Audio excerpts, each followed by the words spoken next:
दोस्तों, स्वागत है आप सभी का हमारे चैनल जनता दरबार में। आज हम एक विशेष मुद्दे को लेकर परिचर्चा करने को हैं, कोरोना वायरस। जी हाँ, कोरोना वायरस, जिसका नाम सुनते ही हमारे दिलो दिमाग में मौत का खौफ घर कर जाता है। किंतु कुछ सुरक्षात्मक बातों का ध्यान रखते हुए इसे बचा जा भी सकता है। संपूर्ण विश्व की फुलवाड़ी में तबाही मचाता हुआ यह वायरस हमारे देश के आंगन में भी तांडव मचा कर रखा है। इसके जन्म को लेकर लोगों में अनेकों पहेलियां बनी हुई हैं।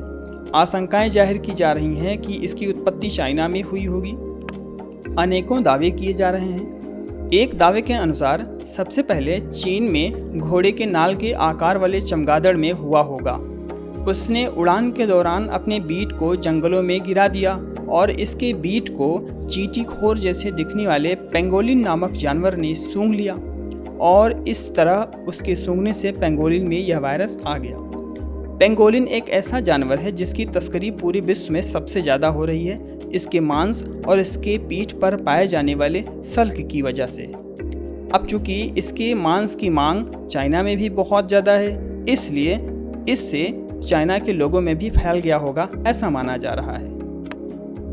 एक दूसरे दावे के अनुसार 1956 में चीन के वुहान शहर में स्थापित वायरोलॉजी रिसर्च सेंटर में वायरस पर हो रहे रिसर्च के दौरान लीक हो जाने की आशंका जाहिर की जा रही है, किंतु चीन इसे नकार रहा है और सुराग भी नहीं मिल पा रहे हैं जो इस रिसर्च सेंटर से वायरस के लीक हो जाने की पुष्टि कर सकें।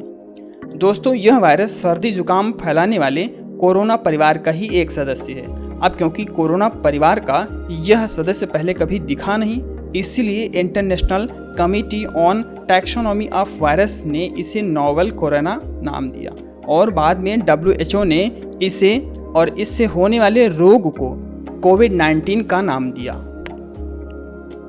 सबसे बड़ी बात यह कि यह वायरस सबसे पहले मनुष्यों में ना मिलकर जानवरों में पाया गया। दोस्तों, एक अहम बात हम सबको जानने की आवश्यक है कि यह शरीर में फैलता कैसे है और किस तरह के लक्षण उत्पन्न करता है। यह हमारे शरीर के ब्लड में पाए जाने वाले WBC के T सेल को खा जाता है। मतलब यूँ समझें कि ये जो T सेल होते हैं यही हमारे शरीर के इम्यून सिस्टम या रोग प्रतिरोधक क्षमता को बढ़ाते हैं और कोविड-19 इसी को विनष्ट कर देता है। ब्रिटेन के फ्रांसिस क्रिक इंस्टीट्यूट तथा अन्य मेडिकल वैज्ञानिकों ने यह पाया है कि एक साधारण इंसान के प्रति माइक्रो ब्लड के भाग में 2000 से 4000 टी सेल्स पाए जाते हैं। वहीं कोविड-19 से प्रभावित व्यक्ति में 200 से 1000 के आसपास टी सेल्स मिले। और दूसरी तरीके से यह वायरस हमारे फेफड़ों को नुकसान पहुंचाता है।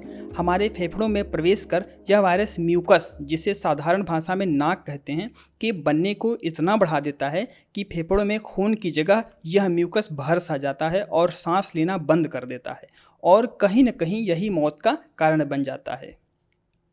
किंतु यह भी पाया गया है कि इस कोविड-19 से मरने वालों में से अधिकतम वे लोग हैं जिन्हें पहले से ही फेफड़ों या सांस के संबंधित कोई रोग रहे होंगे।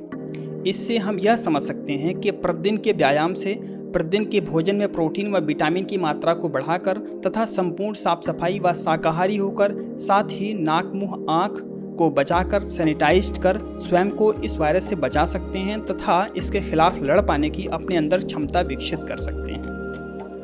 दोस्तों, अभी तक इस वायरस के खिलाफ कोई विशेष दवा व टीके का निर्माण नहीं हो पाया है। वैज्ञानिकों के लिए यह वायरस नया वायरस है, इसलिए इसके खिलाफ रिसर्च कर कोई नया टीका या दवा बनाने में अभी वक्त लग सकता है। लेकिन हाँ, तत्काल में कुछ दवाएं इस कोविड-19 के खिलाफ राहत देने के लिए कारगर साबित हो रही हैं। एक इसमें है मलेरिया के इलाज के लिए प्रयोग की जाने वाली दवा हाइड्रोक्सी क्लोरोक्विन तथा साथ ही मिक्स करके दी जाने वाली दवा एंजिथ्रोमाइसिन।